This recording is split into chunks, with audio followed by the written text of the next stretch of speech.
Oke, salam cinta penuh kedamaian, Bapak Ibu semua, balik lagi di YouTube-nya Bunda Saningsih. Sekarang di Smart Lifestyle, kita kedatangan tamu sepasang sejoli yang dulunya sering banget berantem dan kita coba cari gimana mereka bisa menjadi akur dengan terukur.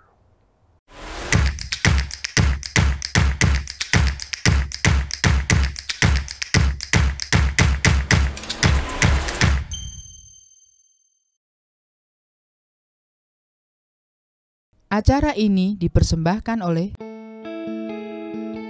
Yayasan Cahaya Cinta Kasih adalah yayasan yang didirikan untuk melakukan kegiatan kemanusiaan, pembentukan karakter dengan dasar cinta kasih yang sederhana dan universal. Dengan support dari donatur di seluruh Indonesia, melayani secara lahir dan batin, melalui bantuan sembako, obat-obatan, penyuluhan proses olah rasa.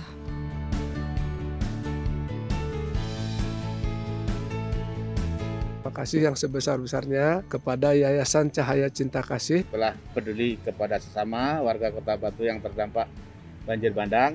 Bersama-sama membantu masyarakat yang tertimpa musibah akibat gempa bumi. Support kami dengan berdonasi melalui rekening yayasan yang ada di deskripsi. Oke, ya sebelum kenalan nih sama pasangan sejolinya, kita kenalin dulu nih partner saya kali ini nih, Mbak Gresia. Benar ya? Ya, betul. Salah sebut nanti? Enggak, benar kok, Dok. Oke, jadi emang sering mandu podcast juga, sering ini, dan sekarang beliau juga salah satu komunitas soul, ikut nih nemenin ngobrol sama dua sejoli kita nih. Yes. Kenalin diri dulu mungkin. Silakan Bapak Ibu. Iya. Dua sejoli kesannya masih pacaran. Loh, udah enggak? Bukannya masih ya? Kalau sudah rumah tangga emangnya selesai pacaran? Nah, enggak, itu dia. Iya. Sekarang sih enggak itu ya, enggak kayak dulu isi baper-baperan gitu ya. Sejolinya tetap. Udah Dok. ini. Sejolinya tetap ya? Tetap, sejolinya tetap. Dok. Tapi enggak centil. Ya, terima kasih Dr. Astu dan Bu Gresia. Perkenalkan, nama saya Bu Made Mariati dan Saya Ketut Wihaksuma. Bukan John ya? Bukan. Itu cuman itu aja, Dok. nama keren. Nama keren John. Oke. Ya. Ya, ini makasih udah datang di sini, dan ya ini ngebuka sesuatu hal yang mungkin nggak nyaman kali ya kalau maksudnya nggak semua orang mau sharing tentang proses seperti ini kali ya. Ya. Apalagi kan Mbak Grace banyak di kesehatan jiwa kan, ya itu menjadi satu proses yang momok juga kalau misalnya ada satu pengalaman-pengalaman buruk dan tapi kalau misalnya ini di-sharingin, harapannya bisa jadi satu proses pembelajaran untuk banyak orang. Iya. Mudah-mudahan kan gitu, Dok. Iya. Tapi nggak apa-apa kan? Buka-bukaan. Nggak apa-apa, Dok. Ya udah, kalau Terima gitu kasih udah silakan Mbak dikasih Grace. kesempatan malahan kan gitu. Saya Oke. langsung. Oke. Tadi udah kenalan kan ya. Iya. Nah, sekarang nih saya mau mau tanya, ini kan berumah tangganya sudah lama dan sekarang ini kan acaranya kan Smart Lifestyle ya. Penggunaan SM dan untuk pertama kalinya Smart Lifestyle-nya kedatangan couple kan, Dok? Kan belum pernah, udah pernah episode belum sebelumnya? pernah. Nah, ini kan untuk pertama kali nih. The first couple ya. Iya, first couple berarti akan dilanjutkan dengan ini. Mbak Grace Oke, ya baiklah. Bisa nggak diceritain nih kalau di kehidupan rumah tangga penggunaan SM-nya itu untuk apa aja? SM itu kan soulmeternya ya, jadi Iya. mungkin banyak yang belum iya, ada SM. beberapa yang belum tahu atau gimana ya. Sebenarnya Bunda udah sempet jelasin ya, Mbak Grace di podcast Misteri Semesta, Misteri Soulmeter. Mungkin kalau ada yang belum SM Soulmeter ya. belum masih bingung apaan, nanti bisa nonton episodenya itu. Nah sekarang dua-duanya udah belajar ya, udah paham proses Soulmeter, udah belajar kan? Iya. Gimana nih sehari-hari? Iya, untuk soulmate apa aja? Apakah jadi pemersatu atau malah jadi senjata gitu kan? Ukurannya nggak kayak gini nih. Untuk saya dulu deh. Shoot dulu. Silakan. Ladies first ya. Iya. Jadi kalau lagi sama-sama gitu, Dok. Kalau biasanya mau pergi kondangan gitu, kita SM dulu ukurannya ada nggak? Kita pergi ke tempat itu. Kemudian yang sederhana lainnya, misalkan mau pergi ke mall gitu, ke mall terus kita SM ke tempat ini ada nggak kehendak Tuhannya? yang paling sederhana yang bisa kita evaluasi langsung. Padahal saya mau lewat jalan itu, tapi memang tidak ada kehendak Tuhan dan memang saat itu kondisi tempat tersebut lagi rame, padat gitu, sampai mobil pun nggak bisa masuk. Oh ya, terima kasih Tuhan gitu. Kadang-kadang pas ininya, wah bener ya ini. Jadi tambah PD SM-nya. Kemudian Google pengganti GPS. Iya benar-benar. Bahkan lebih mantap, Lebih mantap lagi kan. lebih benar-benar artinya, oh ini loh kebenarannya memang dengan SM ini. Dan sangat akurat. Iya benar. Bersyukurnya sih nggak sampai yang seperti dokter, ini SM-nya kayak gini, saya dapat gini ya, suami dapat gini, ntar malah jadi bertengkar gitu. Syukurnya sih selama ini sih nggak. Kalau misalkan beda pengukuran. Kok statementnya belum pernah, saya jadi penasaran. Sepertinya di sini sudah pernah gitu. Ini makanya saya mau tanya, kan belajar juga kan, gitu. Sama-sama belajar gitu. Jadi selama menerapkan SM ya dalam berumah tangga itu semua lancar-lancar. Misalnya nih Bu Made dapat ukuran berapa gitu, Bapak ukuran berapa, itu gimana tuh menyikapinya? Misalnya beda-beda nih gitu. Kadang-kadang kita juga ini ya kembali coba ulangin lah apa yang kita tanyakan, coba satu lah pakai pertanyaan. Kadang-kadang kita punya opini lain. Ibunya lain lagi. Oh, jadi pertanyaannya kita samakan dulu, persepsinya kita samakan dulu. Otomatis jawabannya pun sama aja. Sama akhirnya ya. Sama akhirnya. Soulmeter itu kan satu proses ya, menemukan jawaban melalui proses pertanyaan. Jadi pertanyaan itu menjadi satu proses yang krusial ya, sama satu proses yang menurunkan egonya gitu. Jadi ya di antara dua itu ya. Tentu kalau misalnya pertanyaannya beda atau pemahamannya beda, hasilnya beda juga. Beda dan menimbulkan dua-duanya benar gitu. Dua-duanya benar sih ya. Tapi akhirnya begitu didiskusiin jadi kesannya kayak salah satu salah. Ada yang salah. Nah, padahal sebenarnya ya pertanyaannya yang berbeda. Atau kita visual, mungkin dia visualnya lain, kita visualnya lain. Kan juga beda nanti. Ya kayak jalan nih. Kalau lewat situ macet apa enggak ya? Yang satu visualnya naik mobil ke sana, satu jalan kaki. Itu akan beda lagi ya.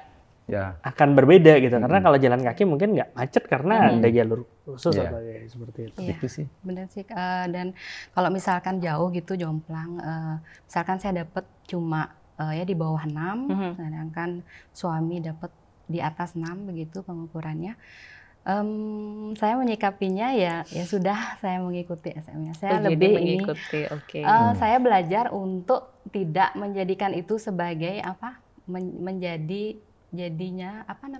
menjadi suatu sumber jadi pertengkaran begitu. Saya belajar juga menurunkan ego. Oh ya sudahlah, kalau ternyata hasilnya memang tidak sesuai ternyata SM-nya, saya pun juga nggak gini, oh kan bener SM saya belajar tidak seperti itu. Itu harus direm ya ternyata. Berarti kalau ada masih gitu, berarti ada ego masih ya dok ya? Oke. Iya, saya belajar juga jadi dari SM yang tidak sama pun proses belajar. Iya benar ya. Oke, berarti kan penggunaan SM-nya udah dari hal-hal kecil ya, menentukan mau kemana. Kemudian ada nggak sih yang paling berkesan ya, maksudnya di dalam rumah tangga ada keputusan besar apa nih yang pernah digunakan, diambil dengan menggunakan SM? Ya, seperti memilih sekolah anak. Sekolah anak. Ya, bisa diceritain nggak kayak gimana tuh? Jadi anak saya yang pertama kemarin waktu SMP itu mau cari SMA, kita soulcare untuk pemilihan sekolah. Jadi pemilihan sekolah itu tidak hanya kehendak Tuhan berapa, ternyata lebih dalam lagi. Banget ternyata ya. Iya, dari keempat aspek, dari aspek kesehatan, hubungan, kemakmuran dan spiritual di SM itu cocok nggak dengan si anak ya? Cocok nggak dia nanti akan sekolah di tempat tersebut? Apakah ada hal buruk yang akan dia dapatkan di keempat aspek itu? Selama nanti sekolah di sana, benar ya? Nggak cuma ngomongin reputasi sekolah ya. Iya, selama ini kan gitu kan, dia sekolah di sini, ini reputasi sekolahnya wah nih, atau kadang-kadang ada yang nggak bisa milih karena gara-gara zonasi. Nggak tahu sekarang masih nggak sih? Masih ya. Seperti itu. Iya, dan tempat tinggal saya emang jadi nggak masuk ke nggak dapat sonasi dok kalau di wilayah kami ya. Iya, Berarti karena itu jauh. satu hal yang baik. Jadi bebas milih atau malah jadi sedih karena nggak diterima di mana-mana atau gimana? Nah, begini. Jadi saat mencari SMA itu kan ukurannya di SMA boleh menyebutkan ini ya? Ya, salah satu lah. Ya, di SMA. SMA ya. negeri itu. Jadi saya memberikan pilihan SMA negeri awalnya kan. Dari pilihan-pilihan itu ada satu SMA negeri yang ukurannya paling tinggi, itu 7 poin. 7 Yang poin. lain itu Kan skala- 1, 2, 3, 4. Skala 0 sampai 10 ya? Iya, skala 0 sampai 10. 7 poin itu 7 poin apa? 7 poin hal baik di keempat aspek itu, Dok. Oke. Iya. Jadi yang sekolah lain hanya sampai 4. 4 poin, berarti di bawah 5 poin ya? Iya, di bawah 5 poin. Oke. Sebenarnya harusnya kalau sudah di sana besar, yakin pasti keterima kan begitu. Nah, namanya anak-anak. Jadi dia masih mikirnya kepingin sekolah favorit. Itu kepingin sekolah favorit. Padahal sonasi anak saya tidak masuk, tapi bisa ikut di Prestasi. jalur prestasi nilai NEM itu. Sebenarnya dapat dia di sekolah yang di SM. Tapi si anak sendiri yang mencari sekolah lain yang favorit menurut dia. Ya memang sih favorit sekolah itu karena di sana anaknya pintar-pintar seperti itu. Akhirnya emang nggak keterima di Malah nggak keterima di sana. Malah nggak keterima itu, jadi sampai nangis dia. Ya saya kasih pengertian lagi, harusnya di sekolah yang di SM besar itu dia dapat. Karena NEM paling rendah yang diterima itu NEM-nya dia masuk. Sebenarnya masuk ya. Iya, Dari situ sebenarnya berarti anak sudah paham nggak Bu dengan soulmeter nih? Artinya kan orang tuanya sudah sering menggunakan SM ya, menentukan keputusan-keputusan kan seperti itu. Bagaimana sih artinya kan membesarkan hati anak nih. Anak nggak dapet. Nah ternyata sudah di hasil SM loh sebetulnya kamu bisa masuk di sini. Masuk, bener. Anak akhirnya paham, maksudnya mau menerima ya dengan SM itu ya. Dengan hasil pengukuran ya kan? Iya. Mau ya? Kalau awal-awalnya sih dia agak gimana ya. Masalahnya dia punya pilihan. Kita sesuaikan dengan SM. Jadi pilihannya dia, sedangkan kita SM nggak dapat kan gitu dulu awalnya. Nah di situ udah kita mesti menenangkan dia. Sebetulnya ada loh yang lebih baik, walaupun tidak SMA yang nilainya yang favorit. Favorit itu ada loh yang lebih bagus sebetulnya kalau kita mau ngikutin SM. Itu sih awal-awalnya kita pendekatan sama dia, karena salah satunya alasan nggak dapat sekolah kan juga sonasi. Waktu itu sonasi. Kalau kita pakai nilai, otomatis dapat dia. Harusnya dapat. Harusnya dapat dia. Yang SM-nya besar itu, yang 7 poin. Dapat dia sebenarnya, cuman masanya itu pakai sonasi, ya otomatis dia nggak dapat. Karena kita jauh lah tempat tinggal sama sekolahan itu. Lumayan jauh. Sama sekolah yang dipilih. Pilih sama anak. Berarti ya dipilihnya kan karena favorit ya. Itu Iya. Waktu itu sih juga karena harusnya saat pendaftaran yang kedua melalui jalur prestasi itu saya memberikan kesempatan ke dia untuk daftar sendiri. Itu pun lewat telepon, saya ditelepon, Ibu ini bisa lo pakai jalur NEM, Ratih mau ke sekolah ini ya gitu dia. Padahal loh kenapa ke sekolah sana? Tuh SM-nya itu nggak ada di sana. Yang ada tuh di SMA yang tadi 7 poin itu, SMA negeri juga.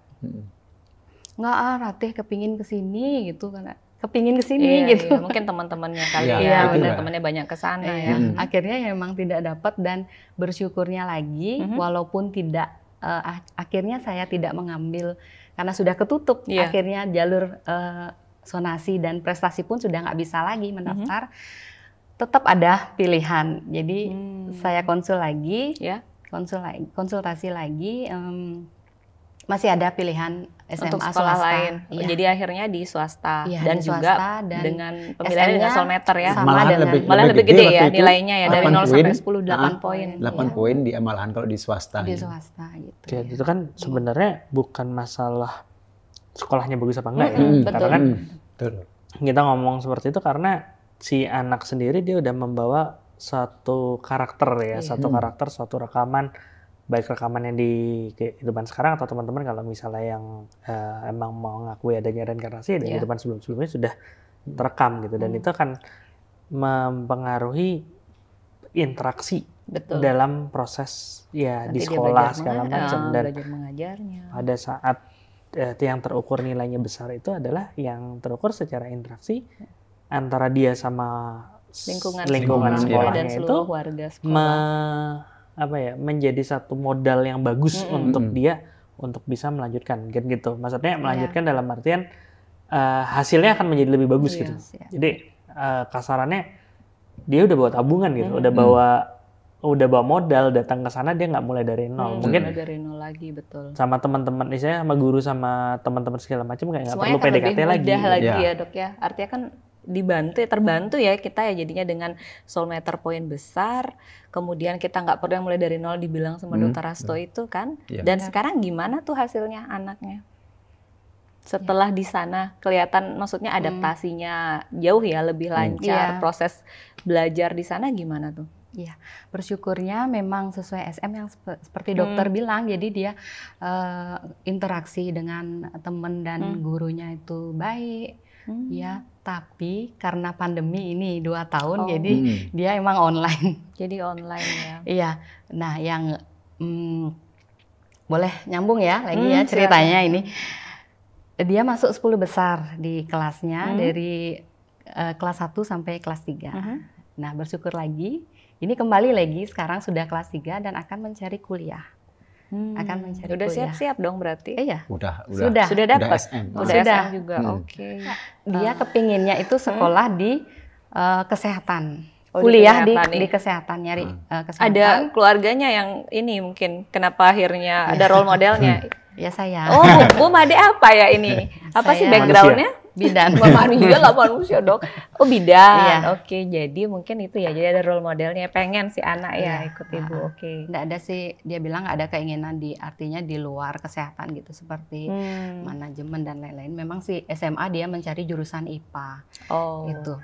Jadi saya udah ini nih buat pilihan. Gitu. Kepinginnya saya kan gitu, namanya orang tua ya, dan dulu cita-cita yang tidak tercapai, jadi kepingin dokter, dia juga pas nyambung gitu, pingin kuliah di kedokteran juga, ternyata SM-nya kecil. Kecil. Saya coba yang lain, coba fisioterapi atau pokoknya berkaitan dengan kesehatan, kedokteran gigi, kedokteran gigi, fisioterapi, apoteker, seperti itu. Semua nggak ada SM-nya. Nggak ada SM-nya. Berarti memang kalau semua nggak ada SM itu kan kalau diterjemahin menjadi rekaman yang emang dibawa sama si anak ini, ya kalau kita masukin ke proses kesehatan dia nggak bawa bekal kan itu. Berarti dia harus mulai dari nol lagi, dan itu akan makan take time kan gitu. Terus akhirnya gimana? Nah, itu ya mungkin egonya saya sebagai orang tua kepinginnya kalau saya sudah bidan, anak tuh bisa meneruskan. Paling enggak dokter lah, yang dokter lah, fisioterapi lah, salah satu gitu. Mungkin nanti mau buka klinik seperti itu. Cita-cita sudah ada. Nah, tapi ternyata di Tuhan berbeda. Semua kecil-kecil tuh saya sempat cross check sama dokter Tia. Ibu coba cari yang lain gitu. Kok baru terakhir kepikiran di kebidanan, kebidanan dan di bidan itu SM-nya 8 poin. Malah nanti bisa menggantikan praktek ibunya. Akhirnya emang mudah-mudahan. Ya, akhirnya akan di sana ya. Iya. Poinnya berarti udah gede ya, 8 poin. Bersyukurnya lagi kemarin sudah lulus di jalur prestasi, lewat jalur prestasi. Ya, sudah. Habis ini makan-makan gitu. Kita menunggu. Kita menunggu nih kabar baiknya. Syukur banget ya dengan soul meter ya, cari sekolah. Kalau dilihat kan Mbak Grace sudah ngelewatin dua potensi besar ketidakakuran dalam rumah tangga. Satu masalah pemilihan SMA itu potensi banget loh, antara bapaknya pengennya apa, ibunya pengen apa, anaknya pengennya apa. Kadang ambisi orang tua yang yang dulunya pengen apa masih ya kita sering biar anak kita tuh jadi apa tuh pengennya kan seperti itu. Atau ya si anaknya sendiri yang ngerasa pengen punya dream sendiri, Iya. padahal si orang tua merasa bahwa ini adalah satu menjuruskan menjadi sesuatu yang baik gitu, tapi si anak menangkapnya sebagai ini kok kenapa aku nggak boleh ngejar cita-citaku kan, seperti itu. Itu terjadi di SMA sama di kuliah ini tuh proses yang seperti itu, dan bisa jadi banyak ada juga kasus-kasus yang itu yang membuat proses tidak akur dalam keluarga. Dan tapi untungnya semua terukur gitu, jadi akhirnya akur semua, lebih akur. Iya. Dan tadi kan dibilang ada emang proses konsultasi dengan temen dari tim dari Solkar, karena itu kan kadang-kadang pengukuran tuh perlu yang lebih dalam lagi, itu emang dari teman-teman dari tim Solkar bisa membantu, tapi khusus untuk yang memang sudah mengikuti proses Solmeter. Jadi dasarnya udah tahu, bisa ngukur sama-sama. Kalau enggak kan bingung diskusinya kan. Betul. Ya tadi kan udah sharing nih, dan untuk keluarga kecilnya nih, bapak ibu sama anak kan gitu kan. Tapi ada nggak atau pernah nggak penggunaan Solmeter untuk satu proses yang lebih besar? Misalnya satu keputusan besar yang ya mungkin satu keputusan ini bisa jadi resiko nggak akur juga nih, tapi dengan proses Solmeter terukur dan akhirnya mengambil keputusan yang mungkin bagi beberapa orang kelihatannya berani atau ya besar gitu, yang akhirnya membuat terasa hidup menjadi lebih harmonis lah atau gimana? Punya ada nggak? Ya, mungkin ceritanya agak panjang ya Dok ya. Nggak apa-apa. Kita punya waktu sampai besok pagi. Udah siap minum juga. Karena bisa refill memang ini suatu keputusan yang besar, dan dari saya menganggapnya masalah awalnya. Dari masalah ini akhirnya saya mengubah hidup jadinya. Benar. Lebih serius, benar ngubah hidup. Betul. Mengubah hidup menjadi lebih hidup. Dari masalah menjadi lebih damai. Lebih damai. Dari masalah lu jadi masalah lu. Benar. dari yang awalnya berpikir, aduh kenapa saya dapat masalah begini ya Tuhan, kenapa saya dari sepertinya menyesali, akhirnya sekarang saya bisa mensyukuri ya Tuhan, kalau saya nggak dapat masalah ini mungkin saya nggak bakalan bertumbuh lebih baik. Mungkin tidak berada di sini mungkin. Tisu ya Bu. Masih terkontrol. Atau mau pakai ini aja. Mungkin saya tidak berada di sini sharing sekarang membagikan. Nah, itu gimana tuh ceritanya tuh? Ya. Jadi saya anak ketiga itu ada yang saya punya tempat praktek gitu. Tempat dan praktek ada apa nih? Praktek bidan. Oke. Kirain bukan perkebunan atau apa? Bukan pawang hujan loh, bukan. Bukan pawang hujan ya? Bukan. Praktek bidan dan ada yang melahirkan di tempat datang praktek ke tempat ibu. praktek. Nah, ini anak yang keempat. Anak yang ketiga juga lahirnya di Di tempat sana. saya, dan ini anak yang keempat. Dia saat baru datang itu sudah mengatakan, Ibu ada yang mau ngadopsi anak nggak? Karena saya terus terang saya tidak bisa mengasuh anak saya. Karena masalah ekonomi. Iya, masalah Dia pun ekonomi. Di sini kan cost kebetulan dia sini cost, in the cost dia. Jadi wah saya ini ya artinya nggak ada persiapan. Pasien ini sebenarnya sudah sempat kontrol, tapi sebelumnya dia nggak ada mengatakan akan memberikan anaknya begitu. Tapi saya konsultasi kaget banget dokter. Dan lahirnya cepat banget. Anak keempat. Saya konsultasi dengan orang tua gitu, ya nggak apa-apa, ambil aja anaknya. Nanti takutnya yang kita takutkan dia sudah tidak bisa mengasuh, takutnya dia di jalan gitu dibuang atau gimana, anaknya itu yang kita takutkan. Berarti keluarga besar setuju maksudnya? Keluarga yang tadi saya keluarga ibu. Saya tinggal di rumah nih dengan orang tua. Keluarga besar. Keluarga besar belum sempat keluarga belum. besar, tapi maksudnya yang di rumah itu dengan orang tua saya. Kami inilah paling enggak kan kami dulu setuju untuk mengambil anak. Iya, ambil saja gitu untuk menyelamatkan anak. Bayi tersebut begitu. Pikiran kami cuma itu aja, satu, menyelamatkan bayi tersebut. Waktu itu belum. Waktu itu udah bisa atau sudah belajar Solmeter? Belum kenal bahkan. Belum kenal. Tahun berapa itu? 2017. 16-an itu. 2016. Sedangkan ikut tahu solmeternya 2018. Setahun. Iya. 2 tahun. 2 tahun. Oke. Sebelum ini. Lalu terus gimana? Ya, itu jadi selama proses itu muncul konflik karena saya juga punya kakak yang belum dikaruniai anak. Itu saat itu belum punya anak. Kakak saya itu jadi kepingin sekali dia mengambil anak tersebut. Nah, disitulah mulai muncul konflik kami.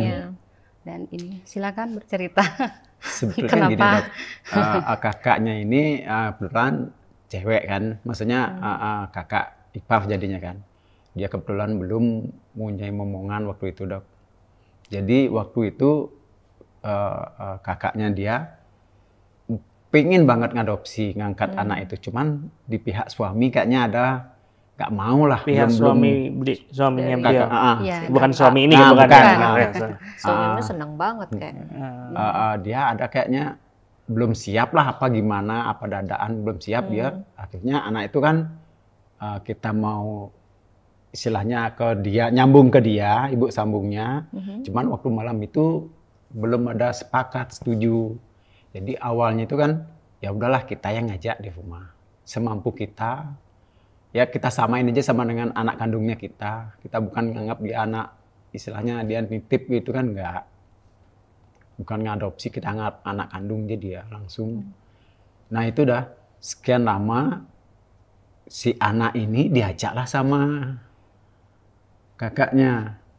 Berapa lama tuh Pak sempat di tempatnya Bapak Ibu? Umur sampai umur berapa 3 bulan? 3 bulan. 3 bulan diajak sama langsung diajak sama kakak ya. Diajak, cuman sebatas apa ya? Diajak lagi balik aja gitu. Mungkin menemani dia lah itu enunya dia di rumah sana kan. Diajak. Nah, disitulah timbul masalahnya dia di sana itu jadinya. Masalahnya gimana, Dok? Gini, Dok. Dia ngajak si bayi, si anak itu tanpa sepengetahuan saya. Oke. Nah, jadi kan ada apa ya, miskomunikasi lah. Saya yang ngajak kok nggak pamit lah sama saya, bilang ini anaknya tak ajak ya, nggak ada bilang. Tiba-tiba datang dibawa beberapa hari gitu. Balik lagi. Jadi saya seolah-olah kok nggak izin dia sama saya kan gitu di sana ininya. Jadinya emosinya mungkin di sana, Dok. Jadi kamilah yang di rumah yang ngapain dikasih ini, ya inilah gitu kan. Kami yang jadinya punya masalah gitu loh, Dok, awalnya. Jadi maksudnya dari proses lahiran saya ya, Bapak merasa saya yang punya gitu. Saya ngajak, saya nggak punya, saya ngurusin segala macam. Kok tiba-tiba ya maksudnya kasar-kasarnya kayak seenak modelnya datang-datang ambil gitu tanpa bilang kayak lagu kau datang dan pergi atau datang tak dijemput pulang. Itu lain lagi tuh. Tapi nggak usah dilaguin itu. Nggak usah. Oke, lanjut silakan. Ya itu dah jadinya kita timbul masalah. Kita yang di rumah yang masalah jadinya, Dok. Ngapain kakaknya kesini cuman ngambil tanpa seizin, tanpa bilang pamit apa gitu. Kitalah konflik jadinya di rumah gitu. Nah, aku juga jadi mikir, emang pintu nggak dikunci gitu atau dia bawa kunci cadangan atau bebas gimana kok? Iya, kok tiba-tiba masuk tanpa ngomong tuh? Enggak. Sama orang tua yang di rumah nggak ada. Karena saya, jadi saya menganggap ya sudah pasti memberikan begitu, Dok. Saya juga sih salah. Saya menyepelekan hal tersebut bahwa perlu adanya komunikasi. Saya menyepelekan, ya pasti dikasih lah gitu. Dalam hati saya, kami loh sudah punya anak 2 perempuan. Ada bayi lagi 1, masa sih nggak dikasih ini ke laki-laki kakak? Atau Perempuan juga. Ya. Masa sih nggak dikasih? Itu dalam pikiran saya. Ternyata tanpa dikomunikasikan. Tanpa dikomunikasikan. Itu mungkin salahnya saya juga. Dan Bapak nggak bisa baca pikiran. belum bisa. Belum bisa. Dan saat itu kami ya sama-sama berproses. Mungkin memang harus terjadi ya, memang harus dijalani. Awalnya ya saya yang gini, yang artinya yang benar-benar nggak tahu harus bagaimana waktu itu. Karena saya merasa di posisi di antara 2 pilihan. Satu memilih antara milih suami atau kakak dan orang tua memang kepinginnya juga anak itu bersama kakak. Jadi emang harus milih gitu maksudnya. Tadi yang dibilang kan harus milih suami atau orang maksudnya keluarga. Kepentingan suami karena berpikir bahwa suami sudah merasa bahwa ini menjadi anak sendiri. Bapak sudah merasa seperti itu pada saat itu. Kan kepinginnya tetap di rumah. Kalau suami waktu itu maunya diajak di rumah bukan untuk kakak kan gitu jadinya. Itu. Jadi dari masalah itu yang lumayan cukup besar, jadi pertengkaran sampai saya nggak tahu ini gimana gitu. Ada sesuatu yang ekstrim berarti sebelum kehadiran si bocah si bayi ini di rumah itu ada sesuatu yang ekstrim. Maksudnya pertengkaran dari awalnya frekuensinya nggak dikit gitu menjadi sangat besar atau proses pertengkarannya yang awalnya cuman percikan-percikan jadi kembang api meledak-ledak itu ada satu proses yang ekstrim seperti itu. Iya, benar, Dok. Jadi yang ya kalau pertengkaran di rumah tangga salah berbeda persepsi atau apa kan biasa ya. Biasa. Nah, kalau saat yang saya rasakan selama saya berumah tangga, berkeluarga itu ini yang paling besar. Iya, yang saat datangnya si anak bayi itu. Ini ya. Tapi dari sana akhirnya saya mencari, saya mohon kepada Tuhan, saya udah seperti nyerah gitu. Ya Tuhan, saya udah nggak tahu udah mau berbuat apa lagi. Saya sudah mentok, saya berserah saja. Jadi itu benar-benar yang momen saya. Lalu, akhirnya saya dipertemukan dengan Bunda, dengan Sul. Awalnya sih nggak langsung bertemu Bunda waktu itu di Soul Office, bertemu dengan tim Soul Care saja. Jadi itu saat pertama kali saya mendengar audio Soul Reflection. Jadi dituntun untuk mendengarkan Soul Reflection. Itu saya memang menangis benar-benar terkuras air mata saya. Sebenarnya kan sebelum itu udah sering ketemu kan sama Bunda. Nah itulah sudah kenal dengan Bunda dari 2005. Sebenarnya sudah kenal tapi Bunda. akhirnya ketemunya dan fokus mau bertemu segala macamnya 2018 13 tahun mungkin. Iya, saat PDKT-nya lah. Saat 2005 itu sempat beberapa kali konsultasi dengan Bunda, tapi Bunda belum tergabung di Soul, belum Soul. Belum mendirikan Soul. Belum Soul. Mengingat lagi entah kenapa pasti tidak ada yang kebetulan sih. 2018 kembali ada masalah itu. Saya ingat lagi dengan Bunda. Tiba-tiba ingat Bunda dan berarti pertama kali mendengar meditasi Soul Reflection-nya atau sudah langsung akhirnya ikut memutuskan WSM, ikut workshop Soul Mentor-nya di saat itu belum ya? Belum WSM ya? Belum. Waktu itu masih kepisah kan? Soul Reflection sendiri sama Soul Mentor ya. Dari proses si anak itu datang sampai proses yang akhirnya ketemu sama teman-teman di Soul Care ini berapa lama? Tadi kalau nggak salah dibilang sekitar 2 tahun. 2 tahunan dong. Berarti selama 2 tahun itu Baratayuda? Begini. Mungkin lebih dok. Seperti apa ya? Perang dingin gitu. Jadi yang Ukraina, benar-benar Ukraina Rusia. Yang benar-benar emosi besarnya itu yang dekat-dekat saya ini. Kita mestinya pulang nyaman kan, malahan kok dendam, benci. Dendam sama siapa? Ya sama istri dok. Karena dia udah ngasih. Saya baru tahu. Ngasih ke dok. Gimana dok? Ngasih anak tanpa pengetahuan saya kan gitu. Itu paling dendam paling saya tuh. Maksudnya mangkelnya di sana. Gitu, kesel beda ya? Sama. Mangkel lebih dalam pak. Mangkel lebih dalam ya? Kesel lebih kecil. Kayaknya sama sih. Udah kesel mangkelnya sama. Ya itu udah. Jadinya untungnya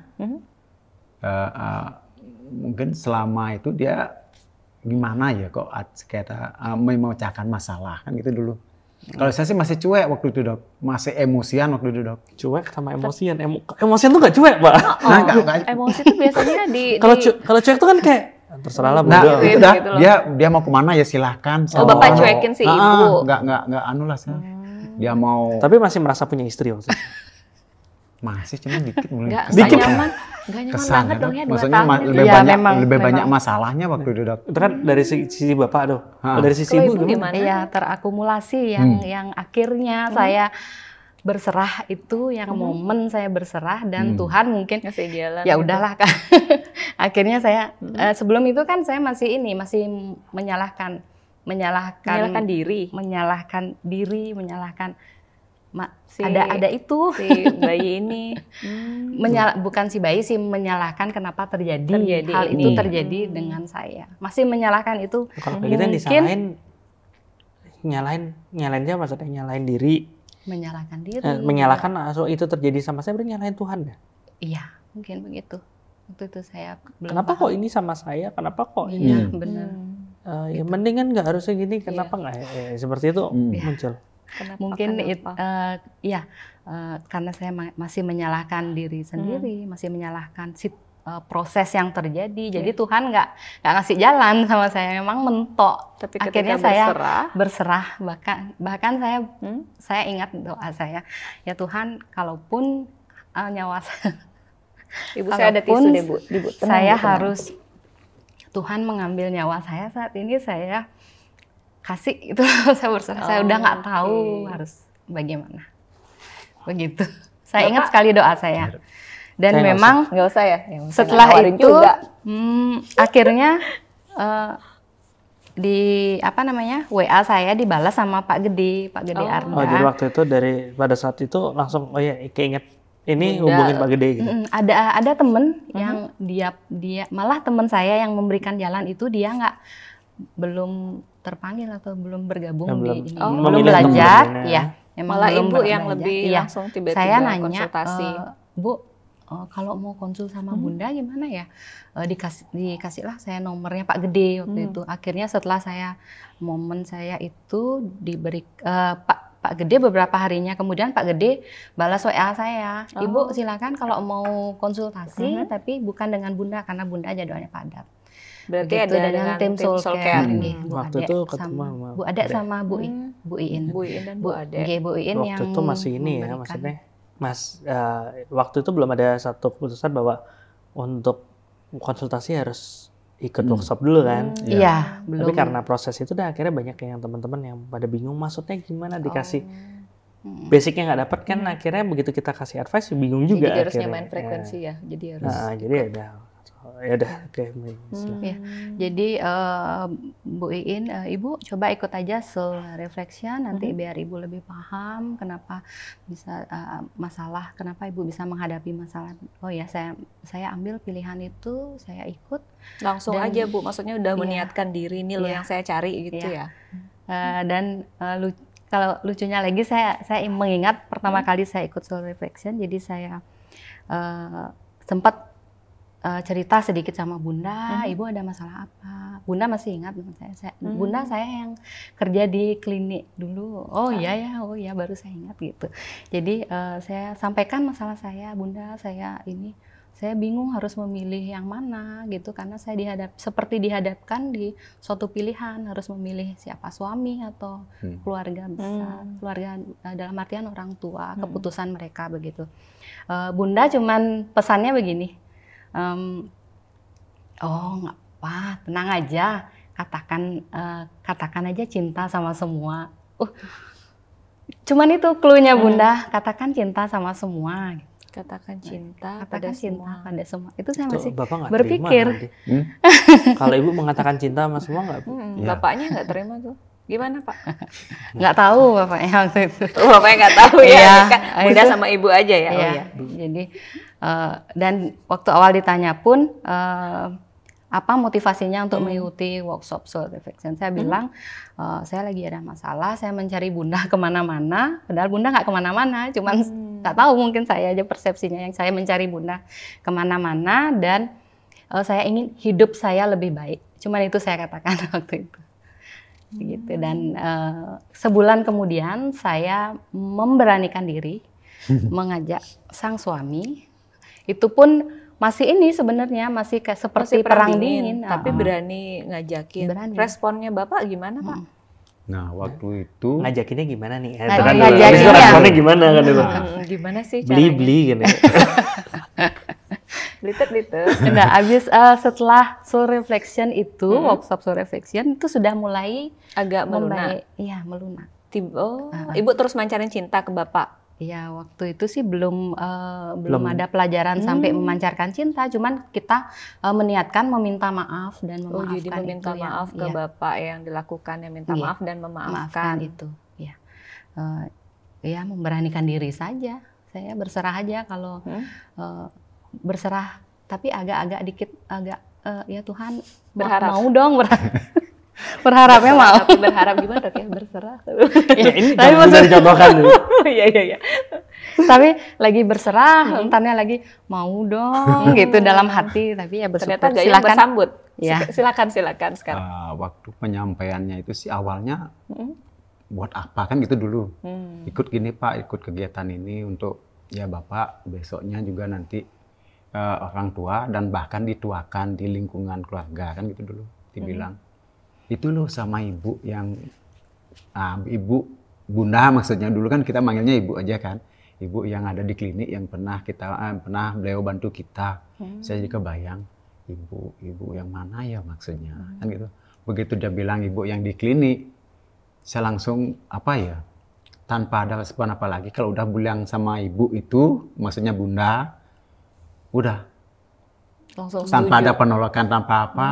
Oh ya dah, kalau udah sama ibu itu saya siap. Itu waktu itu. Kok bisa ngomong gitu? Nggak tahu Dok, saya juga nggak paham waktu itu Dok. Begitu disebut ibu yang di klinik kan dulu kan Bunda kan di klinik kan di anunya tempat prakteknya Bapak kan. Ibu yang diingat, ibu yang di klinik itu ingat. Sambil bayangin nih ibunya.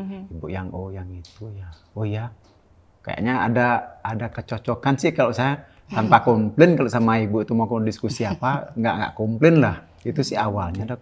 Terus banget. Ya ikut apa ya namanya dulu Bu pertama Bu? Ya, soul reflection. Nah, yang di hotel itu loh ada kegiatan event apa ya? Hotel ini enggak?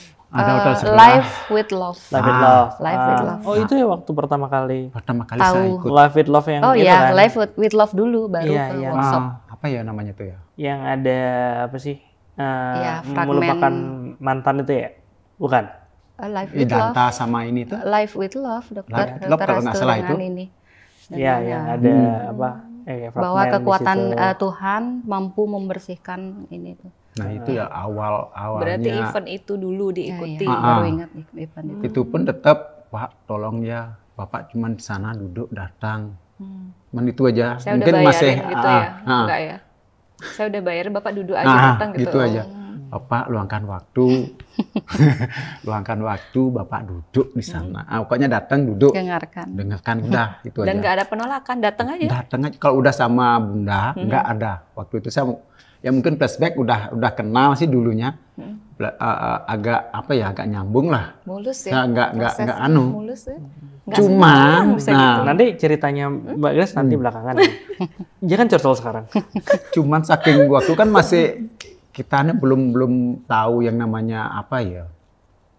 Masih ego lah kesananya, masih tampang kayak inilah saya, ego, sombongnya masih penuh dah. Masih dalam keadaan gitu. Datang ke sana ngelihat, oh ini ya kegiatannya kayak gini ya.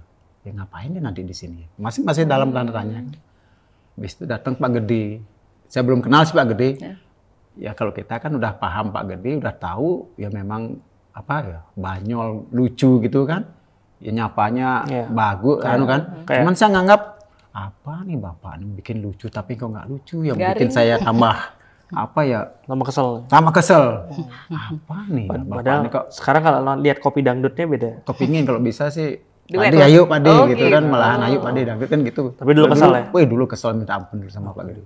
Apa Bapak ini datang maunya ngelawak cuman garing banget. Itu dah. Semangat lagi dikit lucu gitu ya.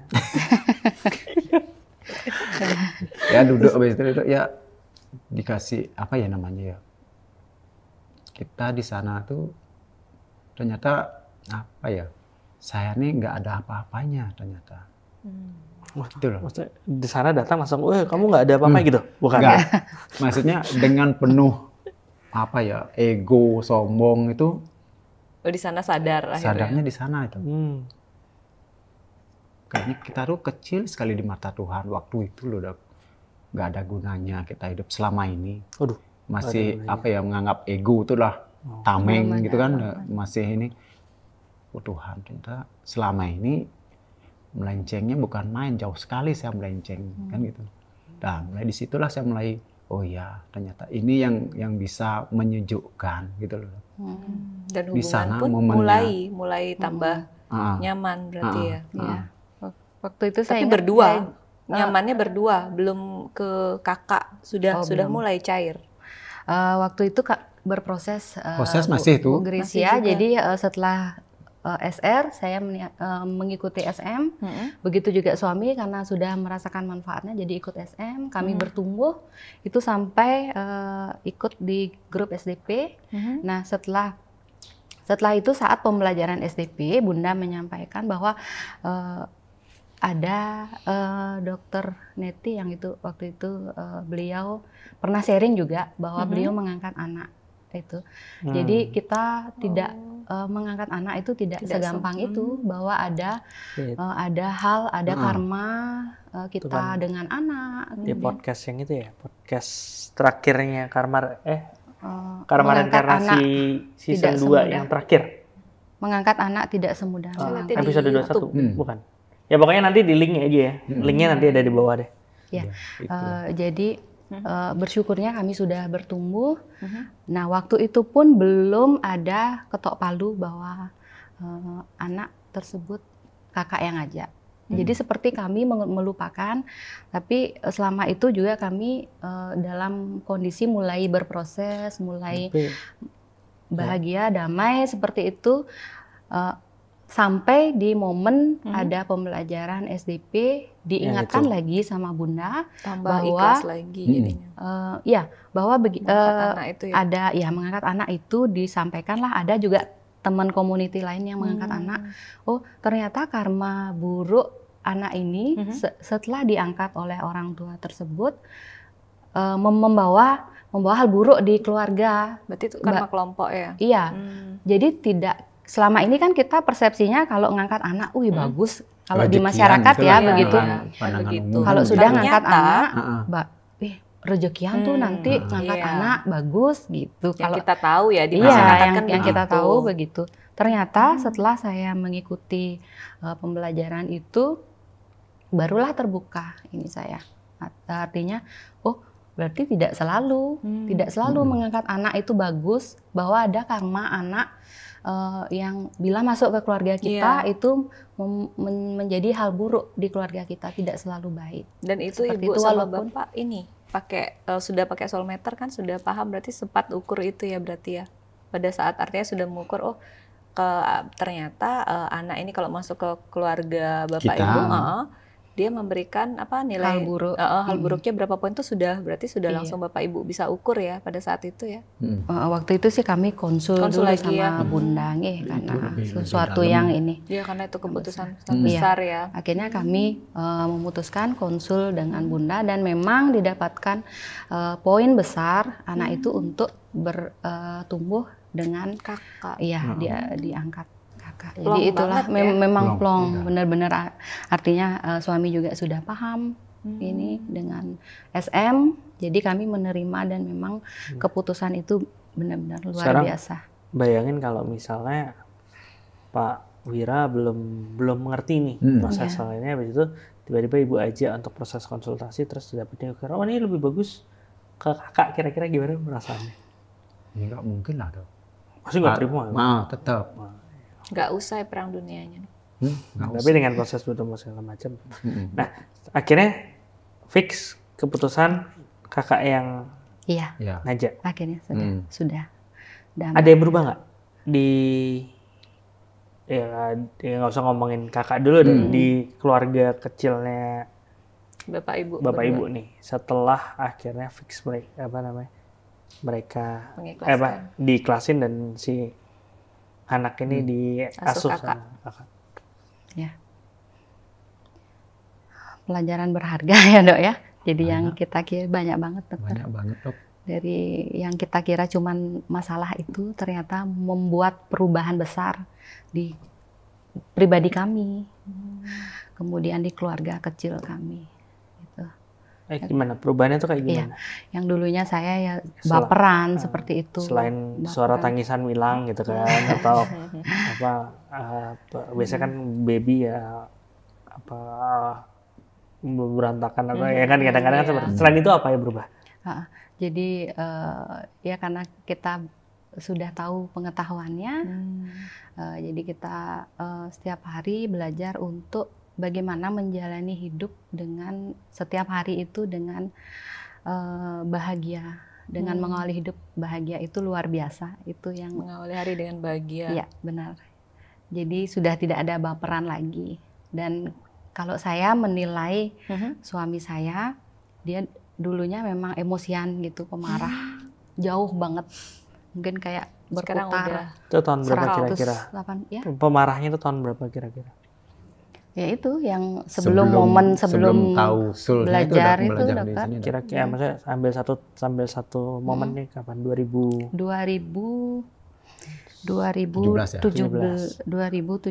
tuh masih. Masih pemarah. Sekarang apa ya Mas? Sekarang gimana? Masih pemarah? Enggak. Dan setelah kadang tapi cepet dia narik. Setelah si baby ini pindah yang ini juga terlihat ada penurunan dari emosi segala macam. Iya, memang jauh beda. Ya, karena kita menerima dan fokusnya sudah beda ya. Sudah istilahnya udah ikhlas lah. Sebab anak itu juga kan titipan Tuhan, kita cuman bisa cinta itu kan tidak mengikat. Cinta tidak harus memiliki, gitu ya Pak ya. Kan itu sih anunya. Jadi dengan dia ke sana, dia pun mungkin di keluarga itu mungkin lebih jadi hubungannya mereka tuh lebih harmonis di sana. Kita pun tidak jadinya, tidak masih konflik sama dia sih. Lebih kelihatan ya, maksudnya di sana pada saat si anak itu masuk ke keluarga di situ itu nambah harmonis di sana. Iya. Sedangkan kalau yang di waktu di tempatnya ibu begitu masuk di situ malah pas ya konflik gitu. Jadi emang secara karma berbeda gitu ya. Benar sekali. Untung lah kalau kita untung banget Dok. Ini ya solveter ya. Tergantung sih kalau emang itu kan satu tool, satu skill juga kan. Kalau emang dilatih dan digunakan ya itu akan bisa ya kayak iya untuk keputusan besar kayak gini loh. Bisa lebih terukur dan akhirnya lebih akur juga kan gitu kan. Iya benar dokter. Dan kalau enggak ya pilihan ya. Kembali ke pilihan sih Dok. Ya. Oke, nah kira-kira nih itu kan ada kelihatan bahwa penggunaan solmeter seperti itu. Kira-kira ada nggak sesuatu yang pengen diungkapin nih sebelum itu ada lagi yang mau ditanya nih? Itu dulu deh. Udah dulu ya. Ada nggak kira-kira sesuatu yang pengen disampaikan nih untuk ke teman-teman yang emang yang entah yang masih berlatih dengan solmeter ataupun yang belum belum mempelajari solmeter, ada sesuatu yang pengen disampaikan? Dari Bapak dulu deh. Kita dulu. Masih pikir ya udah Ibu dulu. Bikin konsep dulu deh. Dari Ibu dulu deh. Kalau saya hidup adalah pilihan. Jadi kembali kalaupun kita dekat saat ini dekat dengan orang yang sudah paham soulmeter ataupun kita sering menonton YouTube dan podcast Bunda, tapi kalau kitanya sendiri masih bingung, masih tidak mau memilih sesuatu yang sudah pasti, ya sudah kita akan masih aja bingung. Nggak akan berubah kalau kita sendirinya nggak berubah. Iya benar. Kalau kita sendiri yang tidak mau berubah, ya tidak akan merubah apa-apa. Gitu. Itu aja sih. Dan soulmeter memang benar-benar cara Tuhan untuk mencintai diri kita. Yang saya rasakan. Bapak sudah diwakili Ibu? Cukup. Oke. Saya tahu rencananya seperti itu tadi. aku ternyata.